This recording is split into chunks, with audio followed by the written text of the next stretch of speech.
Here we have a city math problem. Okay, let's go to the question. Here we have an equation that is P equals to capital A negative D over capital B positive D. A tire repair center uses a formula about to calculate the pressure of tire, where D is the diameter of the tire. Which of the following expresses D in terms of the other variables?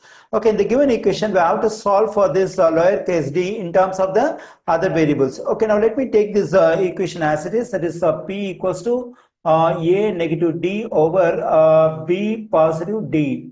Okay, let me multiply both sides of this equation by this denominator so that I'll be able to get rid of the denominator over here. Let me do it B positive D, and here also I multiply by B positive D. So the B positive D will cancel out. Now what we can do is we can distribute this P to this B and D. So when I do such distribution, I am getting P times B is PB, and P times D is I'm getting P times D, and here on the right side we have A negative D. Okay, now mine is to solve for D, so I have to get all the terms which contain D on one side of the equation, so we can get it on the left side, and the terms which do not contain D, we can get it on the right side of the equation. Okay, here we have a term on the left side which contains D, here we have a term which contains D on the right side. Okay, let me get rid of this term on the right side. For that we have to add D to both sides. Let me do it.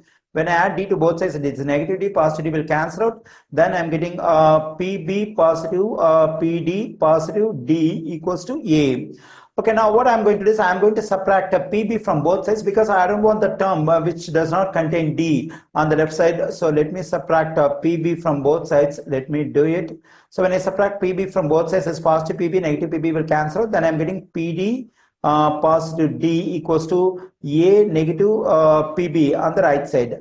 Okay, here when I look at the terms on the left side, both the terms contain D. That is the greatest common divisor for these two terms is D. So we can factor D out. If D is factored out, to get the stuff inside the parentheses, we have to divide the terms of this expression by the one I factor out, that is D. When I divide this PD by D, that is PD by D, this D will cancel out. I'm just getting P. So when I divide the first term by the one I factored, I'm just getting P. When I divide this D by the one I factored D, I'm just getting 1 equals to A negative PB. Okay, our aim is to solve for D in terms of the other variables. So here D is multiplied by P positive 1. So to solve for D, we have to get rid of this one. For that, we have to divide both sides by P positive 1. Let me do it. So when I divide both sides by P positive 1, this P positive 1 will cancel out. Then I'm getting D equals to A negative PB divided by P positive 1. Okay, I have solved for D in terms of the other variable, that is A negative PB over P positive 1, and we find this stuff exactly in answer choice C. The correct answer choice for this question is C.